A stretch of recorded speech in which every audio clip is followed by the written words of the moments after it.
നമസ്കാരം മക്കളെ, നമുക്ക് പഠിക്കാം. ഇന്ന് നമ്മൾ മറ്റൊരു ചില്ലക്ഷരമാണ് നമ്മൾ പഠിക്കുന്നത്. ആദ്യം നമ്മൾ പഠിച്ച ചില്ലക്ഷരം ആണ്. ഇന്ന് നമ്മൾ പഠിക്കുന്ന ചില്ലക്ഷരം എൻ ആണ്.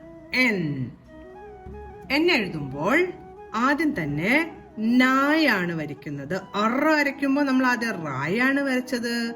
എൻ വരയ്ക്കുമ്പോൾ നായാണ് വരയ്ക്കുന്നത്. നാ വരച്ച ശേഷം ആ ഒരു വരയെ നേരെ മുകളിലേക്ക് വളച്ചു വെക്കുമ്പോൾ എൻ എന്ന ചില്ലക്ഷരമായി. എൻ ഇംഗ്ലീഷിലെ എൻ എന്ന അക്ഷരത്തിന്റെ അതേ ഉച്ചാരണം തന്നെയാണ് ഇതിനും വരുന്നത്. എൻ വരുന്ന വാക്കുകളാണ് നമ്മൾ ഇനി അടുത്തത് എഴുതുന്നത്. ആദ്യം എഴുതുന്നത് അവൻ.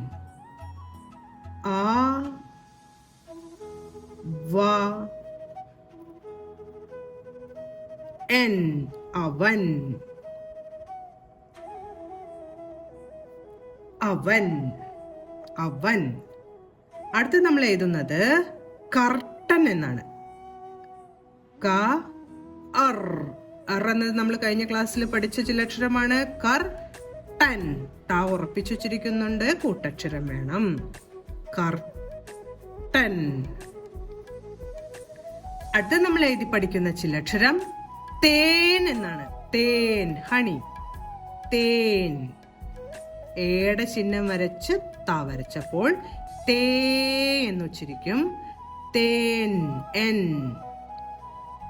തേൻ. അപ്പൊ നമ്മൾ ഇന്ന് എൻ എന്ന ചില്ലക്ഷരമാണ് പഠിച്ചത്. എൻ വരുന്ന വാക്കുകളായ അവൻ, കർട്ടൻ, തേൻ എന്നീ വാക്കുകളും പഠിച്ചു. ഓരോ വാക്കുകളും എൻ എന്ന ചില്ലക്ഷരവും പറഞ്ഞുകൊണ്ട് എഴുതി പഠിക്കാൻ ശ്രമിക്കണം. അടുത്ത ക്ലാസ്സിൽ കാണാം മക്കളെ. നമസ്കാരം.